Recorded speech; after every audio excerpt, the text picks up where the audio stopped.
नगेशो नागेशो नगपति सुते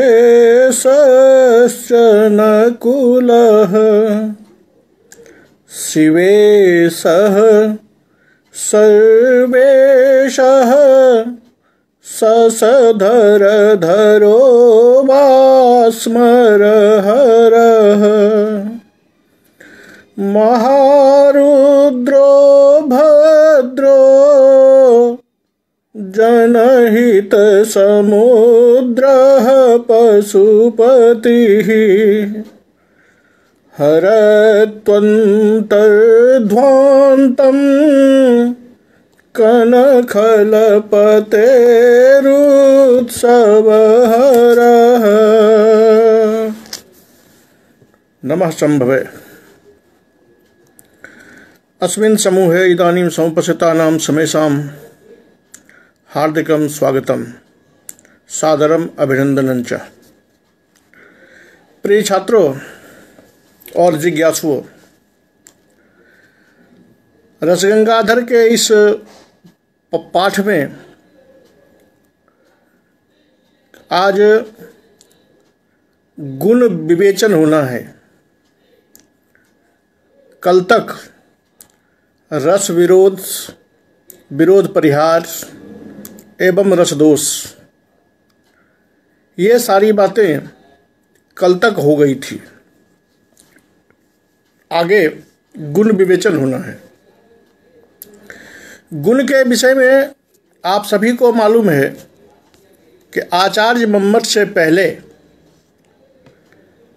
10 प्रकार के गुण माने जाते थे। उनके नाम तो 10 ही थे, लेकिन प्रयोग में वो 20 हो जाते थे, क्योंकि 10 शब्द गुण माने जाते थे, 10 अर्थ गुण माने जाते थे। ये दोनों नाम से तो केवल 10 ही थे, परिभाषाएं बदल जाती थी, शब्द में अलग और अर्थ में अलग। जब आचार्य मम्मट आए तो आचार्य मम्मट ने इस 10 गुणों की संख्या को कम कर दिया। 10 गुण के सिद्धांत को नकार दिया, स्वीकारा नहीं। उन्होंने अपना सिद्धांत दिया कि त्रयस्ते न पुनर्दश, अर्थात गुण जो है वो 3 ही हैं, गुण 10 नहीं है। आचार्य मम्मट के बाद वही जो 3 गुण वाली पद्धति है, उसी 3 गुण वाली पद्धति को सभी आदमी स्वीकार कर रहे हैं। इस 3 गुण को काटकर पुनः किसी ने 10 गुण को स्वीकार नहीं किया है। हाँ, आचार्य लोगों ने प्राचीन प्रदर्शित जो 10 गुण हैं, उन 10 गुणों का विवेचन परिभाषा के रूप में उपस्थापित किया है। लेकिन आचार्य मम्मट द्वारा प्रदर्शित जो सिद्धांत है कि ये 10 गुण 3 गुण में अंतर्निहित हो जाते हैं, वो सर्वमान्य है। उसी 3 गुण को लेकर ये भी अपनी बातें शुरू करते हैं। तो वहाँ काव्य प्रकाश में या अन्य में हमने कारिका पढ़ी थी। यहाँ वो तत्वतः विवेचन करते हैं कि को नाम गुणः, गुण कहेंगे किसको। तो पहले ये अपनी बात शुरू करते हुए कहते हैं पंडित राज, जे रसेषु चैतेषु निगदितेषु माधुर्योजः प्रसादाक्षस 3 गुणान आहुः। यानी रसदोष का वर्णन करने के बाद ये माधुर्य, ओज और प्रसाद जो हैं, उन 3 गुणों को अब मैं कहता हूँ। तत्र श्रृंगारे माधुर्यम ततोतिशयितं करुणे अत्ताभ्याम विप्रलम्भे तेभ्योपि शान्ते उत्तरोत्तरम अतिशयितायाश्चित्तद्रुतेर्जरणात् इति केचित्। अब देखिए कि ये अलग अलग मत आपके सामने रखेंगे कि पूर्वाचार्यों का क्या क्या मत है। कहते हैं कि संभोग श्रृंगार में जो मधुरता है, जो माधुर्य है, उससे अधिक है करुण में, और संजोग और करुण से ज़्यादा अधिक है विप्रलंभ में, और विप्रलंभ से भी ज़्यादा है शांत में। ये क्रमशः माधुर्य की स्थिति इन रसों में होती है, यानी संजोग श्रृंगार में, उससे ज़्यादा करुण में, करुण से ज़्यादा विप्रलंभ में, और उससे ज़्यादा शांत में। क्यों? तो उत्तरोत्तरम अतिशयितम चित्तद्रुतेर जरणात्, क्योंकि इन रसों में क्रमशः चित्त की जो द्रुति होती है, चित्त का जो पिघलन होता है, द्रवीभूत होना होता है, वो क्रमशः अधिक होता जाता है। जितना द्रवीभूत संजोग में होता है उससे ज़्यादा करुण में होता है, उससे ज़्यादा विप्रलंभ में होता है, उससे ज़्यादा शांत में होता है। इति केचित्, ये एक मत है। दूसरा मत कहते हैं कि संजोग श्रृंगारात् करुण शांतयोः अत्ताभ्यामपि विप्रलंभे। दूसरे मत का कहना है कि संजोग श्रृंगार से अधिक द्रुति, अधिक माधुर्य होता है करुण और शांत में। करुण शांत की अपेक्षा अधिक होता है विप्रलंभ श्रृंगार में। यह दूसरा मत हो गया। संजोग श्रृंगार स्वति सहितमेव नो पुनस्तत्रापि तारतम्यम। एक मत कहता है कि संजोग श्रृंगार से अधिक करुण विप्रलंभ और शांत में होता है। इसमें तारतम्य जो है कि इससे ज़्यादा इसमें, इससे ज़्यादा इसमें, ये नहीं कहा जा सकता। हाँ, संजोग श्रृंगार से ज़्यादा करुण विप्रलंभ और शांत में होता है। ये तीन मत आपके सामने आ गए। अब इन तीनों मतों का परीक्षण पंडित राज करते हैं अपनी ओर से कि प्रथम चरम मतयोः करुणे विप्रलंभे तच्छान्ते चातिशयान्वितम इति प्राचाम सूत्रम अनुकूलम। प्राचाम पदेन आचार्य मम्मटस्य ग्रहणम।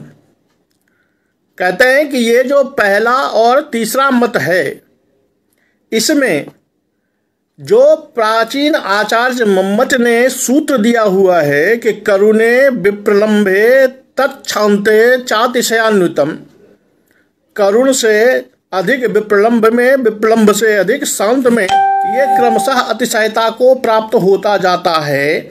ये जो उनका सूत्र है, यही सूत्र अनुकूलता को धारण करता है, अर्थात यही बातें हैं।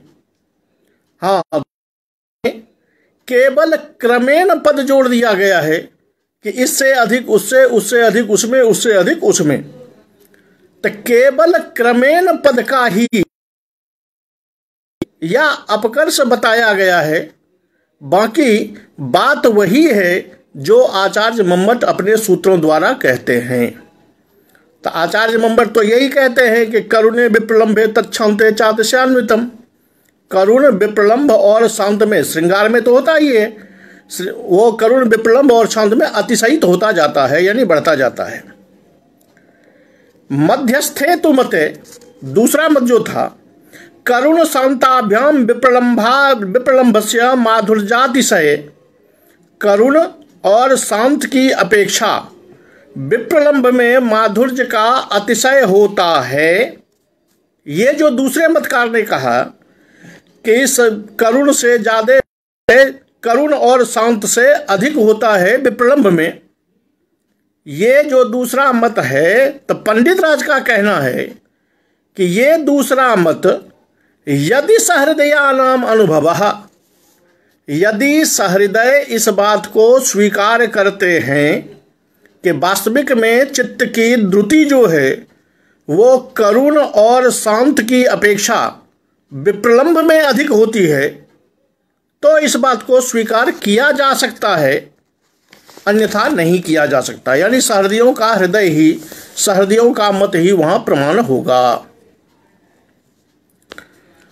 वीर बीभत्स रौद्रेषु ओजसो जथोत्तरम अतिशयः। वीर में, बीभत्स में और रौद्र में, इसमें क्रमशः ओज गुण की स्थिति बढ़ती जाती है। उत्तरोत्तरम अतिशयितम, उत्तरोत्तरम से मतलब हुआ कि जितना वीर में होता है उससे ज्यादा बीभत्स में, उससे ज्यादा रौद्र में। इसमें क्या होता है, तो चित्त दीप्तेर जननात्, ये ओज गुण चित्त की दीप्ति को जन्म देता है, चित्त को जोशात्मक, जोश से युक्त बनाता है। जबकि माधुर्य जो था वो चित्त वृत्ति को द्रुत्यात्मक करता है, वहां पिघलना होता है। यहां चित्त की स्थिति दीप्त्यात्मक यानी कठोरता की ओर बढ़ती है। आगे कहते हैं कि अद्भुत हास्य भयानक, अद्भुत में, हास्य में और भयानक में। यद्यपि दो मत हैं यहां पर। दो मत क्या हैं? एक मत कहता है कि अद्भुत हास्य और भयानक में ओज और प्रसाद दोनों का संयोग होता है, गुणद्वय योगित्वम। कुछ लोग यहां पर ओज और प्रसाद दोनों को मानते हैं और अपरे कुछ लोग ऐसे हैं जो इनमें प्रसाद मात्र मानते हैं। और आचार्य मम्मटादि के पक्ष में देखेंगे तो वो तो स्पष्ट कहते हैं कि प्रसादस्तु सर्वेषु रसेषु रचनासु च साधारणः। प्रसाद एक ऐसा गुण है जो सभी रसों में, सभी रचनाओं में सामान्य रूप से रहता है। यानी अगर आप व्यवहारतः देखें तो प्रसाद गुण वो गुण है कि जिसमें अगर कवि की कवित्व शक्ति हो, कवित्व क्षमता हो, तो इस प्रसाद गुण की स्थिति को का पालन किसी भी रस में किया जा सकता है। याद रहे कि माधुर्य के लिए 3 रस कहे, 4 रस कहे गए, ओज के लिए 3 रस और प्रसाद के लिए सारे क्षेत्र खुले हुए हैं। ये सभी में हो सकता है। ये तो बात हो गई जो 3 रस, 3 गुण जो हैं उन गुण की किस किस रस में स्थिति होती है, ये पुराने कथनानुसार इन्होंने कह दिया। अब विचार ये आता है कि चित्त की द्रुति होती है माधुर्य में, दीप्ति होती है ओज में और विकास होता है प्रसाद में। ये तीनों अलग अलग चीजें हैं। उसी को कहते हैं गुणानाम चैसाम द्रुति दीप्ति विकासाक्षा तिस्र चित्तवृत्तयः। ये 3 प्रकार की जो चित्तवृत्तियां हैं, एक द्रुत्यात्मक चित्तवृत्ति, एक दीप्त्यात्मक चित्तवृत्ति और एक विकासाक्ष चित्तवृत्ति, ये क्रमेण प्रयोज्या। क्रमेण माधुर्ये द्रुतित्वम, ओजसी दीप्तित्वम, प्रसादे विकासाक्षम, तत्तद गुण विशिष्ट रचना चर्वना जन्यति जावत। स्पष्ट हो गया। अब आप जानते हैं कि गुण को कहा गया है रस का धर्म। गुण की परिभाषा में कहा गया था कि गुण वो है जिसका रस के साथ अचल स्थिति होती है। सगुणों कह के काव्य प्रकाश ने अपनी परिभाषा में कहा था, अलंकार की सत्ता जो है वो तो अचल नहीं है, वो रहेगा भी नहीं रहेगा, लेकिन गुण की सत्ता जो है वो आत्मभूत जो रस है, उस रस के साथ नियत अवस्था में, यानी यदि रस है तो गुण है। गुण और रस को अलग आप नहीं कर सकते। अचल स्थिति बताइए, उस पर ये विचार करते हैं कि एवं एतेषु गुणेषु रसमात्र धर्मेषु, जो गुण रसमात्र का धर्म है उसमें मधुरा रचना, ओजस्वी बंधः, इत्यादयो व्यवहाराः आकारोस्य सूरः इत्यादि व्यवहारवत् औपचारिकाः इति मम्मट भट्टादयः। मम्मट भट्ट आदि का मत ये है कि गुण तो है वस्तुतः आत्मा का धर्म, लेकिन काव्य में शब्द और अर्थ जो उसका शरीर है, उस शरीर को देख कर के ही हम कहते हैं मधुरा रचना, क्योंकि आत्मा देखने का विषय तो है नहीं, जबकि मधुरता माधुर्यम जो है वो आत्मा का अचल धर्म है। तो फिर रचना को देखकर, पदावली को देखकर जो हम कहते हैं मधुरा रचना या यह ओजस्वी बंधः इत्यादि व्यवहार जो है वो कैसे होगा? कहते हैं ये प्रयोग वैसे ही होता है जैसे कोई आदमी पहलवान हो, वीरजवान हो, बलवान हो, तो ये जो उसकी सूरता है वो सूरता तो आत्मा का धर्म है, लेकिन कभी कभी प्रयोग में ऐसा होता है कि किसी हट्ठे कट्ठे आदमी को देखकर, जिसका शरीर लंबा चौड़ा मोटा तगड़ा हो, उसको देखकर हम कहते हैं कि आकारोस्य सूरः, अरे ये तो शरीर से ही पहलवान लगता है, देख करके ही पहलवान लगता है। तो जैसे आत्मा के साथ साथ शरीर का संबंध मात्र देखकर उसको हम सूरह कह देते हैं।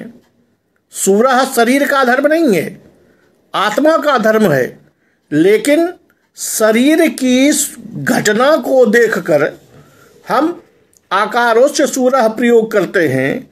उसी तरह रस में भी गुण जो है वो रस का धर्म है, लेकिन उसका शरीर जो है रचना पदबंध, उस पदबंध को देखकर हम मधुरा रचना या ओजस्वी बंधः इत्यादि प्रयोग करते हैं। ये मम्मट भट्टादि का सम्मत मत है। उस पर विचार करते हुए आगे बढ़ते हैं पंडित राज। ये कहते हैं कि ये बताइए कि गुण जो है वो रस मात्र का धर्म है, ये कैसे प्रमाणित करेंगे कि ये रस मात्र का धर्म है? इसमें प्रमाण क्या है? जे अमी माधुर्य ओजः प्रसादाः रसमात्र धर्मतयोक्ताः तेषां रसमात्र धर्मत्वे किं मानम। प्रमाण क्या है? तो आप कहेंगे प्रत्यक्ष।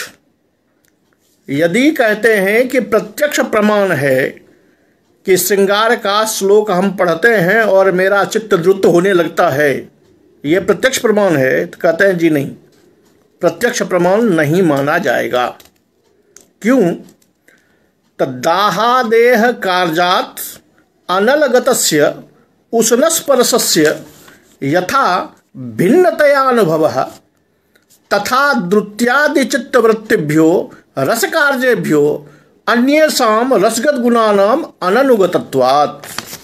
कहते हैं देखिए, प्रत्यक्ष प्रमाण अगर मानेंगे तो नहीं माना जाने वाला है। क्यों?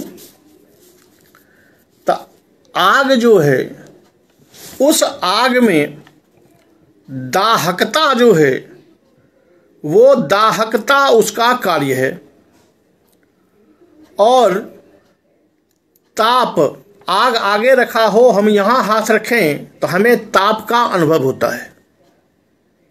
अब देखिए कि उसका कार्य और उसका गुण, ये दोनों अलग अलग है। अगर हम दूर से आग को ऐसे हाथ लगाते हैं तो मेरा हाथ जलता नहीं है, ताप का अनुभव होता है कि ये गर्म है। लेकिन जब उसमें उंगली डाल देंगे तो आग का जो अपना धर्म है जलाना, वो मेरी उंगली को जला देगा। तो जैसे ये जलाना रूप कार्य और ताप जो उसका गुण है, ये दोनों आपको अलग अलग दिखाई देते हैं, तब प्रत्यक्ष है। उसी तरह चित्त की जो द्रुत्यादि है, चित्त जो द्रवीभूत होता है, जो रस का कार्य है, उससे अलग कोई माधुर्य नामक गुण दिखाई नहीं देता। याद कीजिएगा, अगर ये धर्म रस मात्र के धर्म हैं, तब माधुर्य को आप गुण कह रहे हैं, तो धर्म और गुण में जो पृथकता वहाँ दिखाई देती है आग में, वो पृथकता यहाँ दिखाई नहीं देती है। इसलिए सीधे आप कहेंगे प्रत्यक्ष में प्रमाणम, तो ये नहीं हो सकता। यहाँ द्रुत्यादि जो है वो रस का कार्य तो है, लेकिन उससे अलग कोई माधुर्य नामक गुण दिखाई नहीं देता, उससे अलग कहीं मधुरता दिखाई नहीं देती, उसी में सन्निहित है। तो फिर आप कैसे कहेंगे कि ये प्रत्यक्ष प्रमाण है? कहते हैं चलिए प्रत्यक्ष नहीं है तो अनुमान मान लीजिए, अनुमान से काम चल जाएगा। कैसे? तादृश गुण विशिष्टानाम द्रुत्यादि कारणत्वात् कारणतावच्छेदकतया गुणानाम अनुमानम।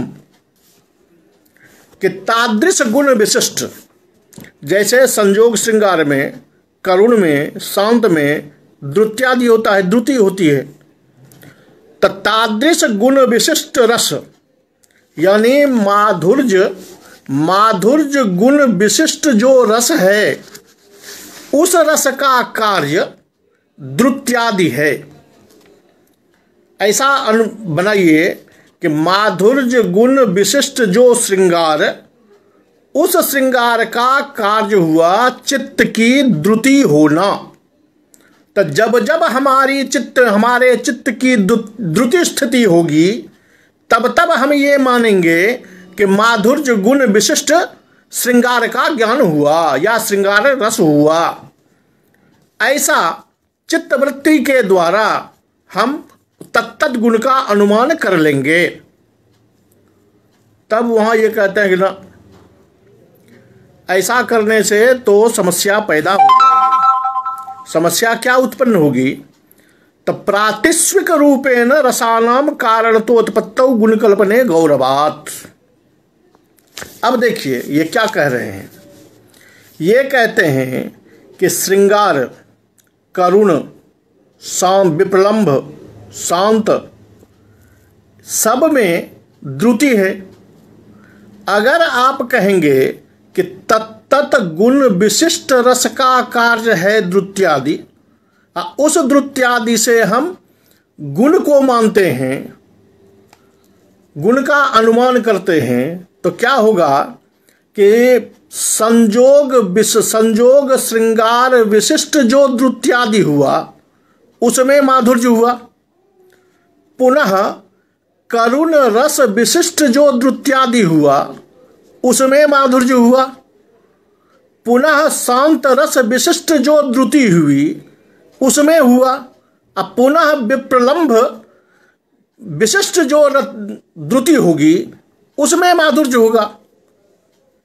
तो एक प्रकार से कि ये माधुर्य जो है, ये एक ही माधुर्य अनुमिति के द्वारा अगर हम देखेंगे तो ये 4 प्रकार का हो जाएगा: संजोग, करुण, शांत और विप्रलंभ। तो ऐसे में जहां एक माधुर्य माना जा रहा था, वहां अब 4 माना जाएगा। तो ऐसे में तो गुणता बढ़ जाएगी, अब 4 माधुर्य मानने पड़ जाएंगे।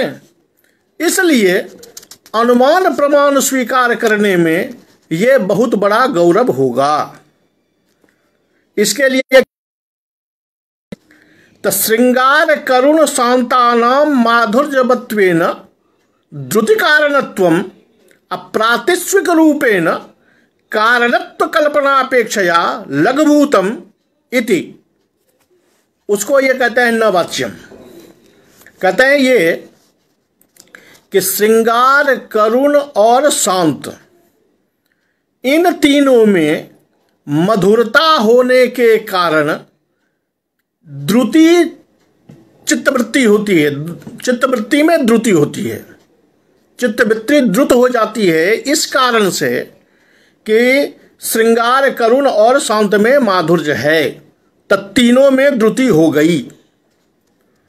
प्रत्येक को लेकर के अलग अलग कि श्रृंगार विशिष्ट द्रुत्यादि में माधुर्य, करुण रस विशिष्ट द्रुत्यादि में माधुर्य, ऐसा अलग अलग मानना छोड़कर श्रृंगार, करुण, शांत में द्रुत्यादि है, इसलिए वहाँ माधुर्य है, ऐसा अनुमान कर लेने पर संख्या घट जाएगी, तो गुरुता नहीं होगी, लघुता हो जाएगी।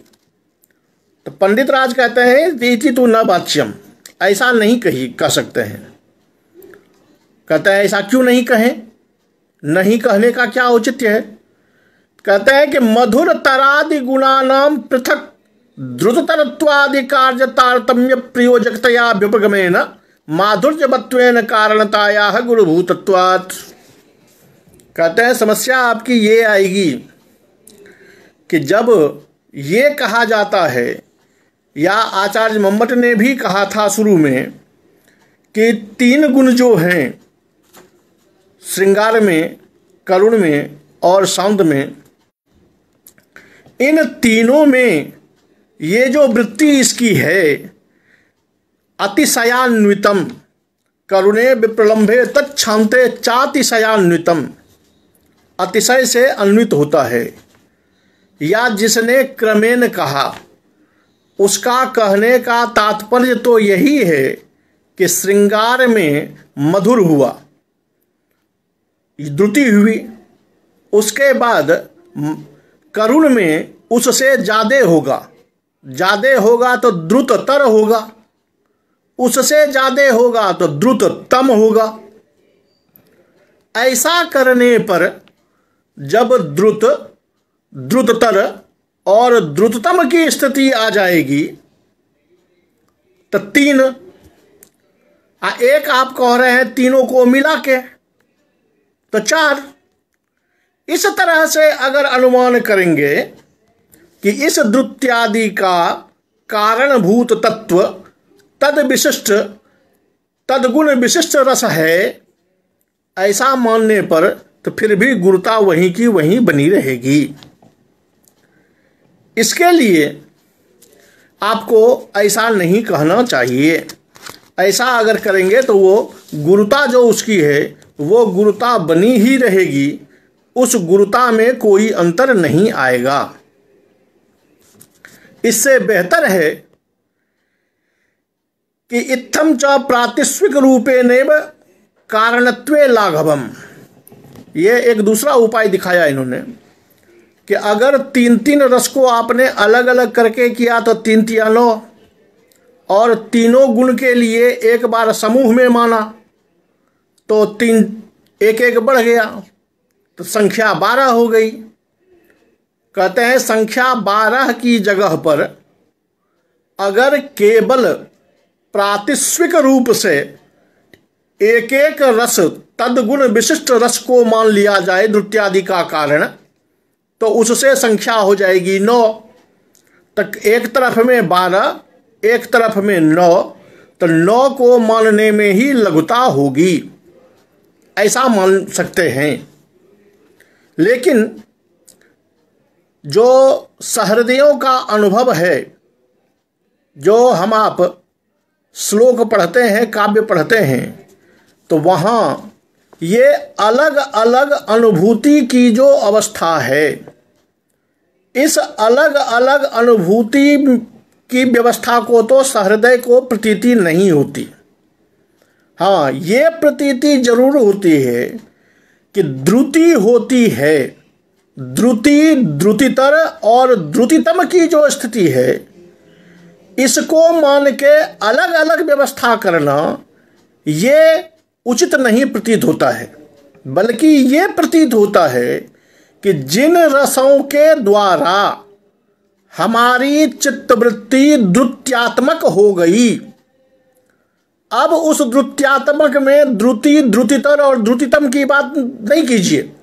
द्रुति हुआ, चाहे वो तेजी से हुआ चाहे वो कम से हुआ, तो वो जो द्रुति है उस द्रुति की प्रयोजकता, उस द्रुति का कारणत्व जो है वो माधुर्य है। ऐसा ही सामान्यतः व्यवहार होना चाहिए। लेकिन इन्होंने कहा कि नहीं, प्रातिस्विक रूपेण कारणात् लाघवम। अब ये दूसरे प्रकार से उठाते हैं, दूसरे प्रकार से ये उठाते हैं कि अगर गुण माधुर्य रस का धर्म है तो रस तो आत्मा है काव्य की, और आत्मा अगर है तो आत्मनो निर्गुणतया, आत्मा तो निर्गुणत्वे गुणावस्थापनम, एक तरफ में तो आत्मा निर्गुण है, दूसरे तरफ में आप कह रहे हैं कि उस आत्मा का ये गुण है, तो निर्गुण में गुण की स्थापना, माधुर्यादि गुण की स्थापना जो है वो अपने आप विरोध कर देगा। ऐसा स्वीकार नहीं करना चाहिए। तो कहता है तब क्या किया जाए? नहीं करेंगे तो क्या करेंगे? तो कहता है तो उससे बेहतर है कि तदुपाधिरत्यादि गुणत्वम। कहता है भाई रस में मत मानिए, बल्कि रस का उपाधि भूत जो रति है, रति हास शोक करुण, उस रति में मान लीजिए। रति में मान लेंगे तो आत्मा में गुण की अवस्थापना का जो विरोध हो रहा है वो बच जाएगा। कहता है वो बचेगा, लेकिन माना भावार्थ, इसमें प्रमाण क्या है?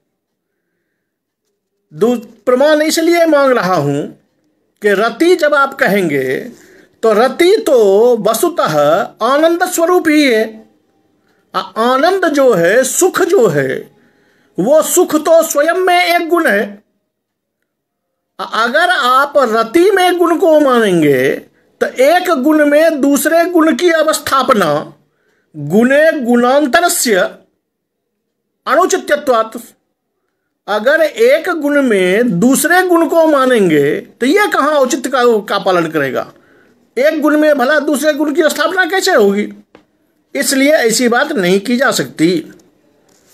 तो कहते हैं नहीं की जा सकती, तो फिर श्रृंगारो मधुरः ये प्रयोग कैसे करेंगे? इस प्रयोग का ही उच्छेद हो जाएगा। श्रृंगारो मधुरः इत्यादि व्यवहारः कथम? तो कहते हैं एवं तर्हि द्रुत्यादि चित्त वृत्ति प्रयोजकत्वम। ऐसा मानिए कि द्रुत्यादि जो चित्त वृत्ति जो द्रुत होती है, तो द्रुति दीप्ति विकास को ले लीजिए। पहले एक बात द्रुति की बात कर रहे हैं, द्रुति से ही तीनों को समझ लीजिए। द्रुत्यादि में तीनों आ गया कि चित्त की जो द्रुति होती है या द्रुत्यादि कहिए, उस द्रुत्यादि का कारणभूत जो आप रस मान रहे हैं, उस कारणता में, उस रस में जो कारणता हुई, उस कारणता का एक विशेष धर्म है जो माधुर्य है। यानी कि वो जो माधुर्य है वो द्रुत्यादि का कारणभूत जो रस मान रहे हैं, या रस जो है उस रस की प्रयोजकता, यानी रस में जो कारणता हुई। यानी ऐसे समझिए कि हमारा चित्त श्लोक सुनने के बाद पिघला, तो ये जो पिघलना है, द्रुत होना है, ये हुआ कार्य। इसका कारण है तत्रस, तो कारणता है रस में। उस कारणता का एक विशेष धर्म है माधुर्य, कि जिसका वो जो विशेष धर्म जब आया तब उसमें कारणता आई, और उस कारणता का कार्य हुआ चित्त की द्रुत्यादि। ऐसा मान लेने से प्रयोजकता संबंधेन द्रुत्यादिकमेव वा माधुर्यादिकम, कि उस प्रयोजकता के संबंध से ये मान लीजिए कि द्रुत्यादि जो है वो द्रुत्यादि ही माधुर्य है, ऐसा स्वीकार करना होगा। कहते हैं लेकिन व्यवहार कैसे होगा? व्यवहार तो होता है कि श्रृंगारो मधुरः, तो कहते हैं बाजिगंधोष्णावत्। बाजिगंधोष्णवत् इति व्यवहारवत् अक्षतम। बाजिगंधोष्ण ये दिखाते हैं कि बाजिगंध एक औषधि है। कहते हैं कि जैसे वो बाजिगंध स्वयं तो गर्म होता नहीं, बल्कि उस दवाई का जब प्रयोग किया जाए तो उष्णता बढ़ती है। तो उष्णता बढ़ती है, उष्णता बढ़ाने का कारण जो है उस बाजिगंधा में है, लेकिन बाजिगंधा स्वयं में तो नहीं है, उष्ण नहीं है, लेकिन फिर भी बाजिगंधोष्ण कहा जाता है। तो बाजिगंध जो है वो उष्ण है, ऐसा कहा जाता है। श्रृंगारो मधुरः जो है उसमें प्रयोजकता संबंध से द्रुत्यादि के साथ रहने वाला वो गुण है, लेकिन वो चूंकि प्रयोजकतावशात आता तो शब्द से ही है। शब्द जब हमने पढ़ा तब उसका ज्ञान हुआ, तब उसमें कारणता आई, तब चित्र की द्रुत्यादि हुई। इस कारण से ऐसा प्रयोग किया जाता है। कहते हैं वाह, अच्छी बात है। इस तरह से आपने प्रयोजकता संबंध के द्वारा परंपराया आपने लगा करके प्रयोग कर दिया। लेकिन एक बात आप भूल रहे हैं कि अगर ये परंपराया की बात होगी, अब प्रयोजकता संबंध की बात होगी, तो प्रयोजक तो अदृष्ट धर्म जो है वो भी तो प्रयोजक में आता है। प्रयोजकत्वं च अदृष्ट विलक्षणम शब्दार्थ रस रचनागतमेव ग्राह्यम। तो कहता है वो अदृष्ट जो विलक्षण धर्म है वो भी प्रयोजकता में आएगा, तो क्या उसको भी गुण मानेंगे? उसको कहाँ मानेंगे? तो कहता है ना ना ना, देखिए, प्रयोजकत्वम अदृष्टादि विलक्षणम, अदृष्ट की जो प्रयोजकता है उससे विलक्षण, उससे अलग, शब्दार्थ रस रचनागत जो विलक्षणता है, शब्दार्थ रस रचनागत जो प्रयोजकता है, उस प्रयोजकता का ही हम ग्रहण करेंगे।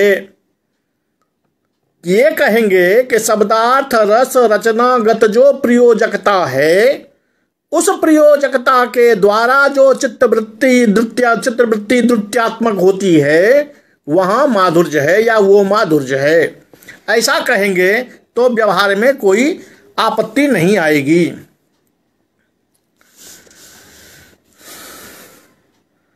इसी का उपसंहार करते हुए कहते हैं कि तथा च शब्दार्थयोरपि माधुर्यादेः ईदृशस्य सत्वादुपचारो नैवकल्प्यः। कहता है इसी तरह से शब्द और जैसे वहाँ शब्दार्थ रस रचना इत्यादि का दिखाया, कहते हैं उसी तरह शब्दार्थयोः, शब्द में भी और अर्थ में भी माधुर्य की स्थिति होती है।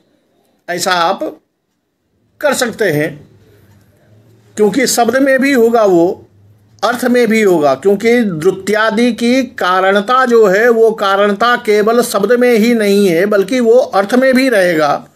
इसलिए शब्दार्थयोः अपि माधुर्यादेः ईदृशस्या सत्वात्, शब्दार्थ में माधुर्य की ऐसी स्थिति यानी प्रयोजकता संबंध से जो द्रुत्यादि होती है उसमें कर लेना चाहिए। इति तो मादृशाः, या ये कहिए कि माधुर्यादेः ईदृशस्य सत्वात्, माधुर्यादि की जब हमने प्रयोजकता संबंध से स्थिति को स्वीकार किया है तो शब्दार्थयोः, शब्द में अलग और अर्थ में अलग, ये मानने की जरूरत नहीं रह जाएगी। तब क्या होगा कि वो जो रस हुआ, रस से जो द्रुत्यादि हुई, उसकी प्रयोजकता में, प्रयोजकता के कारण उस द्रुत्यादि में माधुर्य रहेगा, द्रुत्यादि शब्द में, और ये माधुर्य शब्द में और अर्थ में, ये कल्पना करने की आवश्यकता नहीं रह जाएगी। इति तो मादृशाः, यानी पंडित राज कहते हैं कि हमारा ये विचार है। जरत्तरास्तु, जो पुराने आचार्य हुए हैं, उन्होंने इन गुणों की संख्या 10 में गिनी है। श्लेषः, प्रसाद, समता, माधुर्यम, सुकुमारता, अर्थव्यक्ति, उदारत्वम, ओजः, कांति और समाधयः।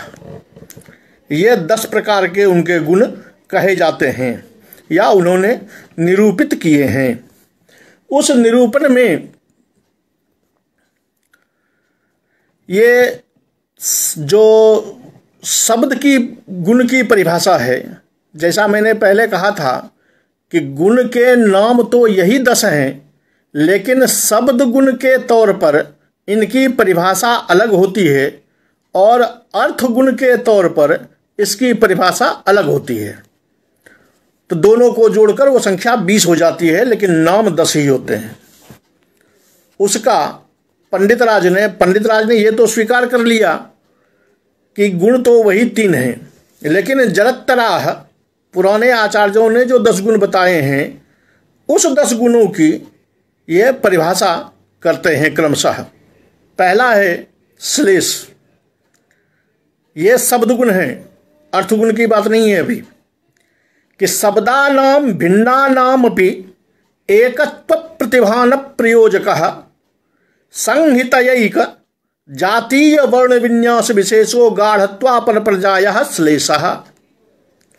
यहाँ श्लेष नामक जो शब्द गुण है उसको कहते हैं कि जहाँ शब्द भले अलग अलग हों, लेकिन वर्णों की रचना ऐसी हो कि पढ़ने वाले को, सहृदय को ये लगे कि ये शब्द एक जैसे हैं। एक जैसा से मतलब जैसे अनुप्रास में आपको एक जैसा लगता है, वैसा लगे। एक ही जाति के वर्णों का विन्यास किया जाए तो उसको हम श्लेष कहते हैं। गाढ़त्वा पर जायः, इसी को किसी ने गाढ़त्व जो कहा गया है वो इसी को कहा गया है। गाढ़त्व इसका अपर पर्याय है, इसको श्लेष कहते हैं। जैसे उदाहरण देते हैं कि अनवरत विद्वद्रुम द्रोहि दारिद्र्यमाद्यात् द्विपोद्दाम मदरपौघ विद्रावन प्रौढ़ पंचाननः।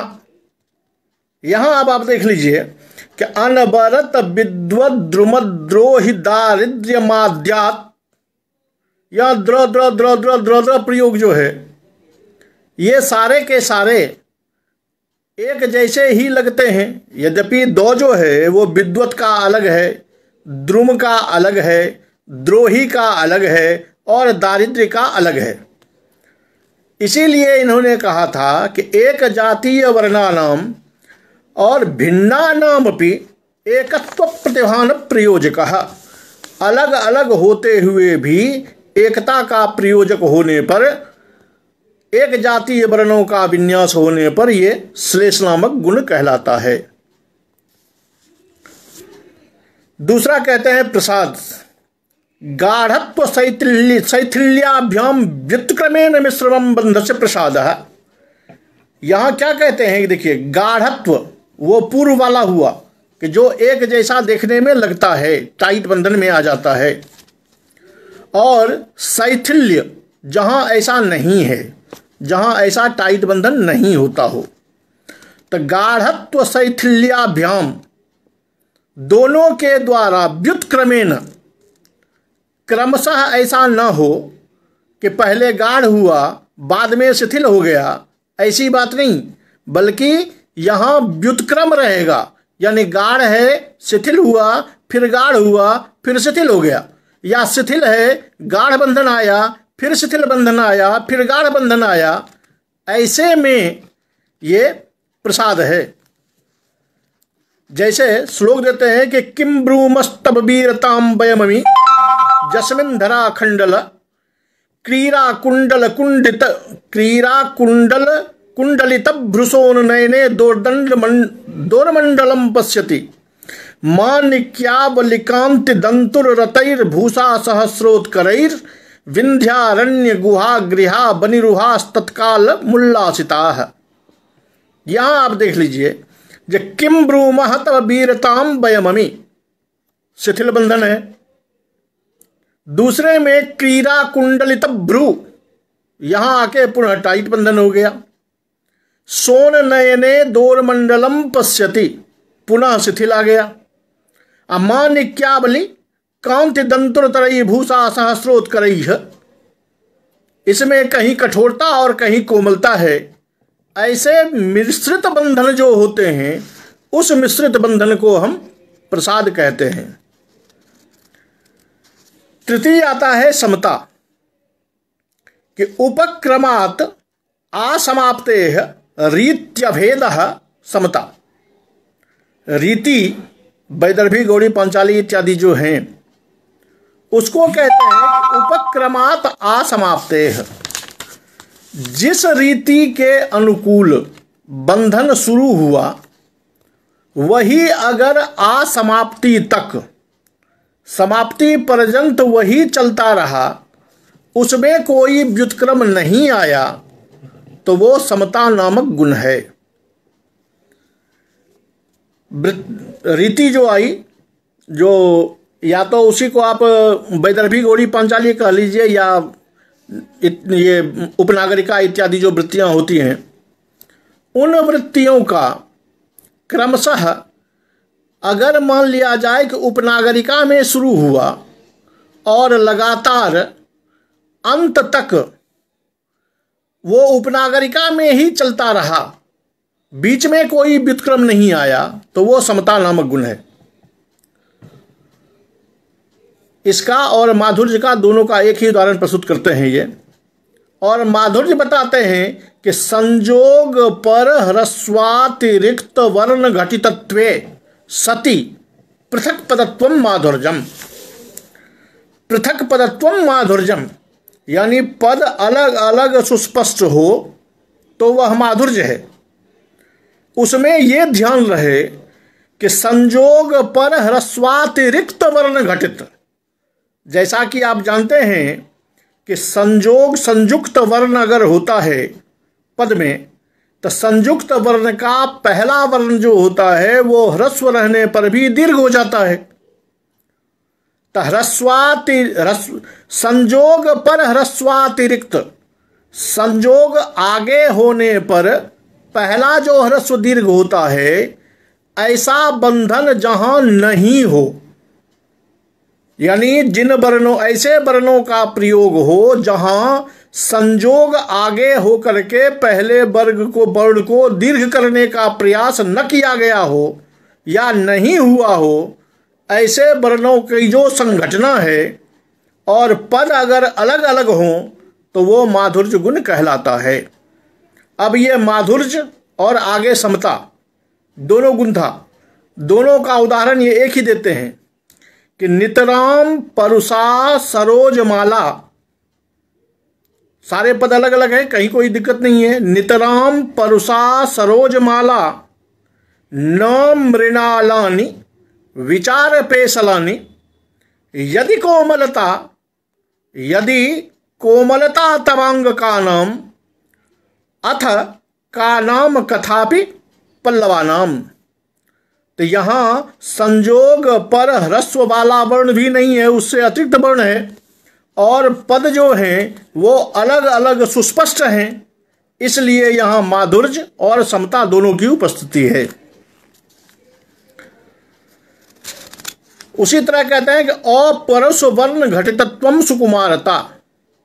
सुकुमारता नामक जो गुण है, अपरुष वर्ण, परुषः कठोरः, परुष का मतलब हुआ कठोर, री संयुक्त वाला, टवर्ग, महाप्राण, ये जो कठोर वर्ण हैं, अपरुष वर्ण घटितत्वम, जिन पदों में, जिन रचना में कठोर वर्णों की घटना न की गई हो, कठोर वर्णों की उपस्थिति न दिखाई दे, वहां ये सुकुमारता कहलाती है। यानी कोमल वर्णों से मिली हुई जो रचना है, कोमल वर्णों के द्वारा की गई जो रचना है, भले वो लंबा है लेकिन वर्ण कोमल होने चाहिए, तो ये सुकुमारता कहलाएगा। जैसे स्वेदाम्बुसांद्र कनशाली कपोल पाली, स्वेदाम्बुसांद्र कनशाली कपोल पाली दोलायित श्रवण कुंडल वंदनीया आनंद मंकुरयति स्मरेण कापि रम्या दशा मनसि में मदिरेक्षणायाः। यहाँ आपको कठोर वर्णों का प्रयोग नहीं है, यानी न टवर्गों का प्रयोग है, न जादे रकार का प्रयोग है, न मूर्धन्य सकार का प्रयोग है। ये नहीं होने के कारण सुकुमारता नामक गुण के अंतर्गत आता है।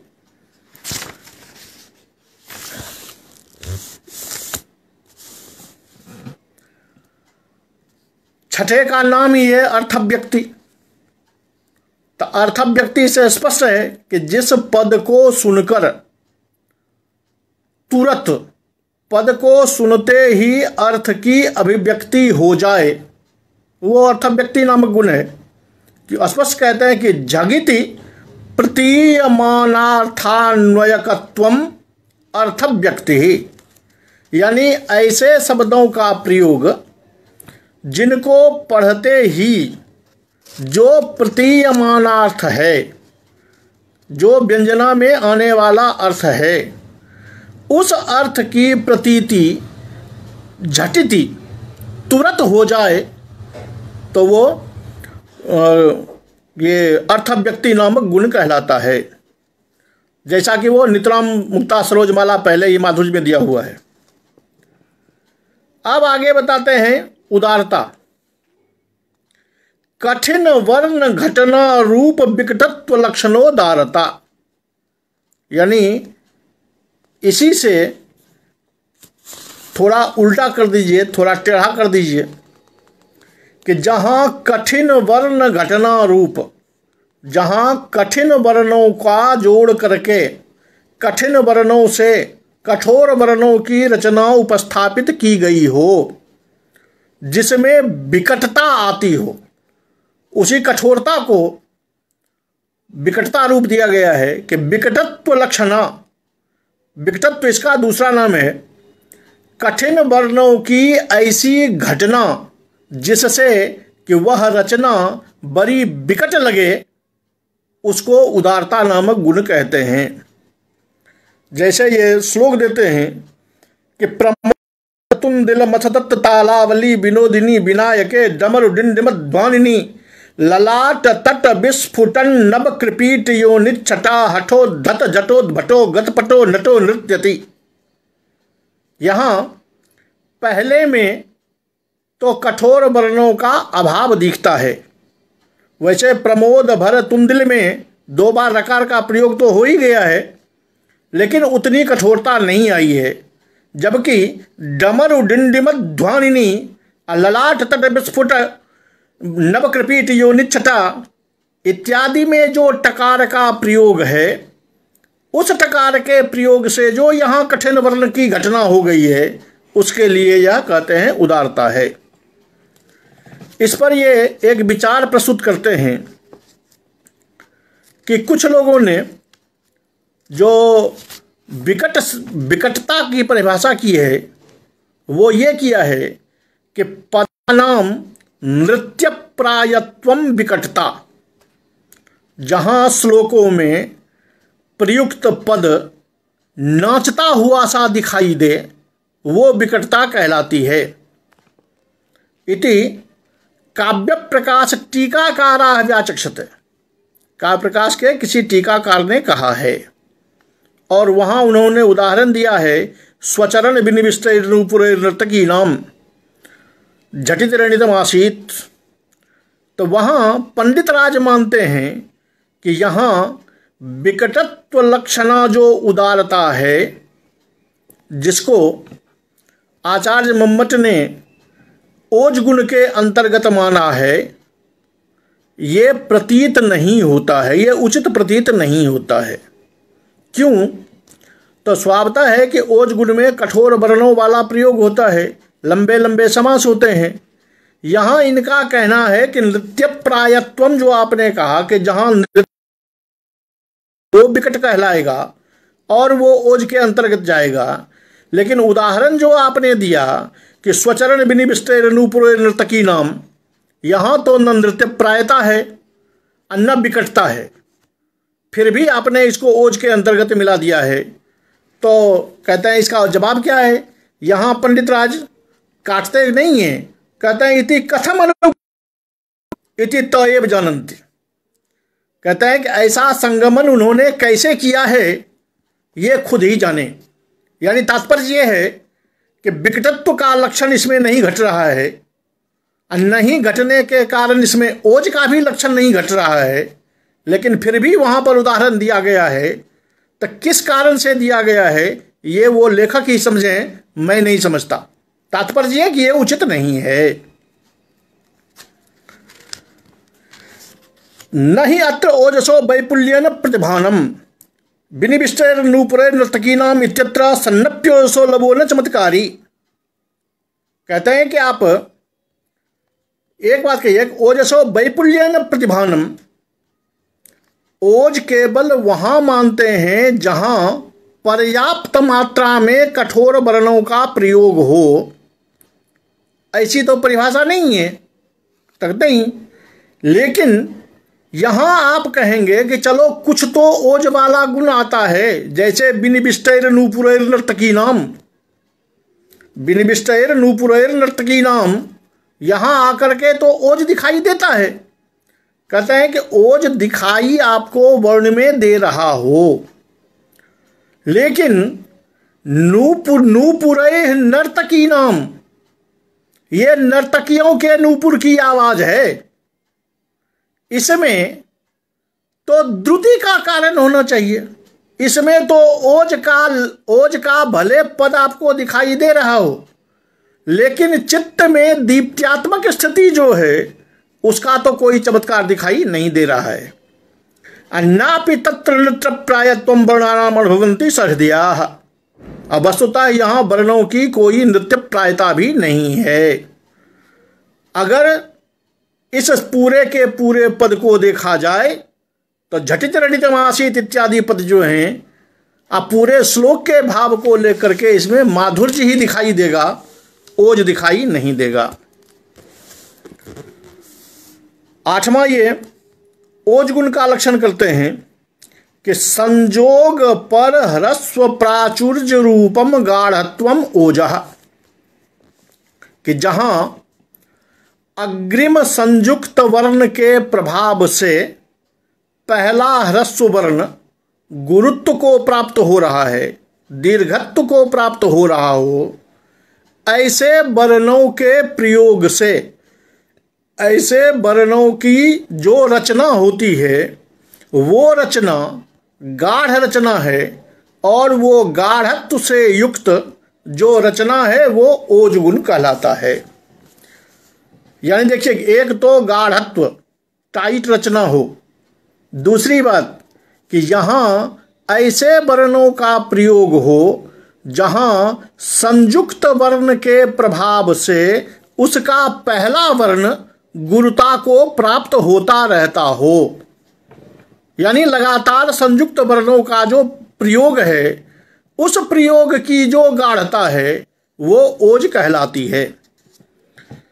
जैसे उदाहरण भी देते हैं ये कि साहंकार सुरा बलि करा कृष्ण भ्रमण मंदिर क्षुभ्यत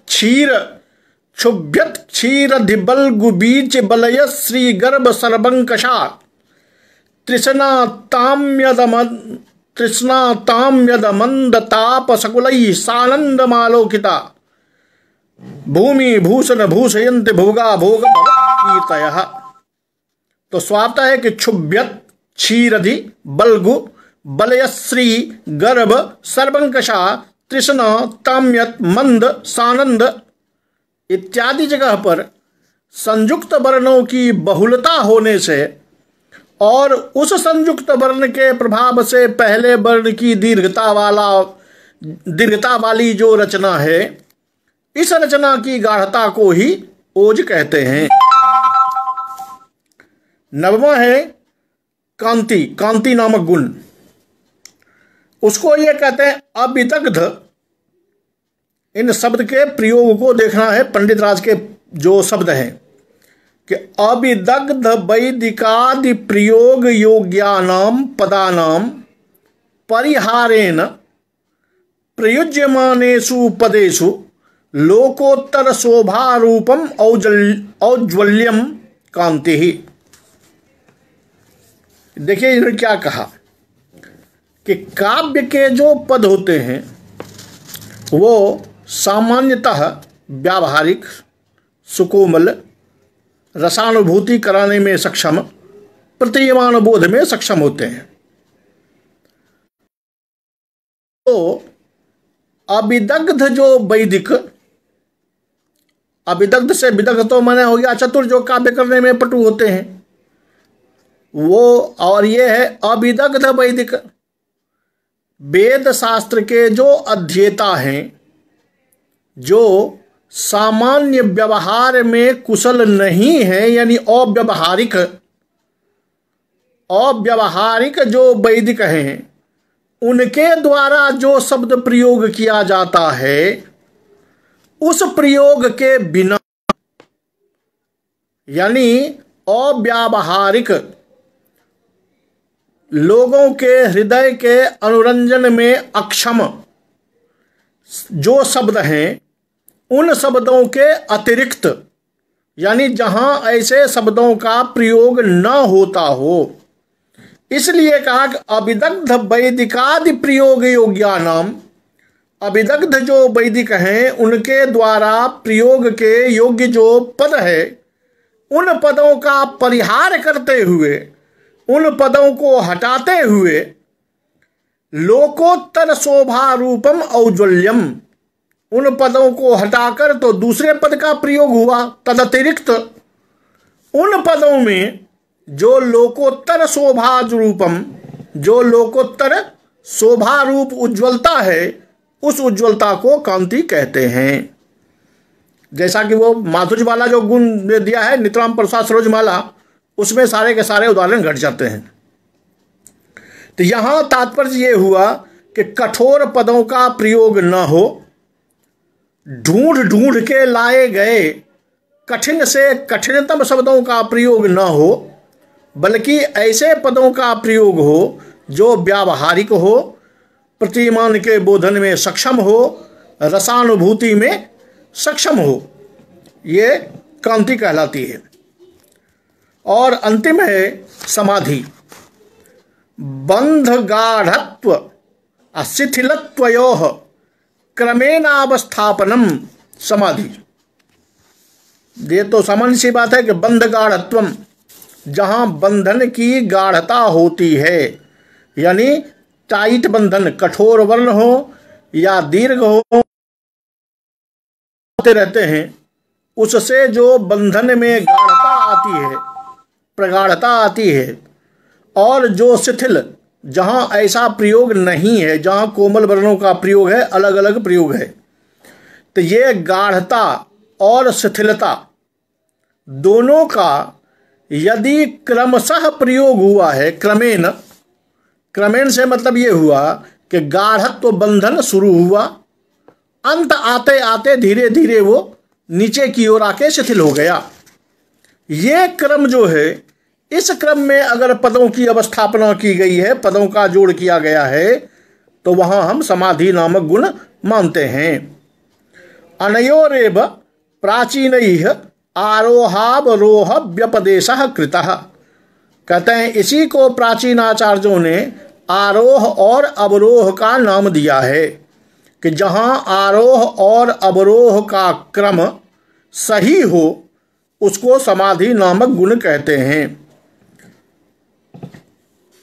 एक बात और कहते हैं कि प्रसाद में और समाधि में क्या अंतर है, कि प्रसाद में भी कठोर था और शिथिल था, यहाँ भी कठोर है और शिथिल है, तो फिर प्रसाद में और समाधि में अंतर क्या रह गया।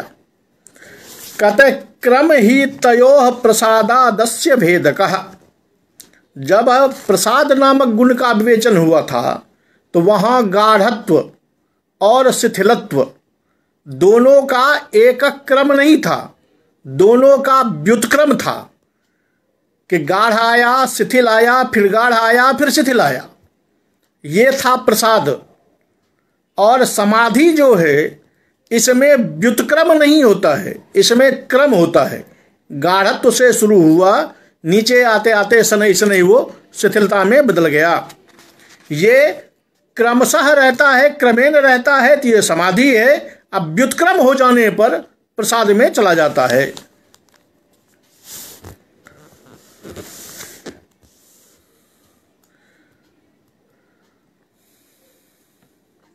उसी का उदाहरण दिया है स्वर्ग निर्गत निरर्गल गंगा तुंग भंग तरंग सखानाम केवलामृत मुचाम बचनानम जस्य लास्य गृह मास्य सरोजम।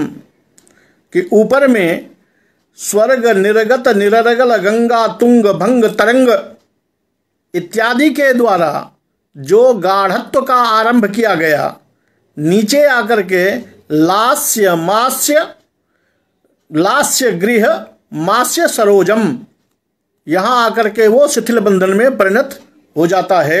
इसलिए ये अंतिम समाधि नामक जो गुण है वो गुण है। इस प्रकार ये 10 गुण शब्द में, इस प्रकार ये 10 गुण होते हैं।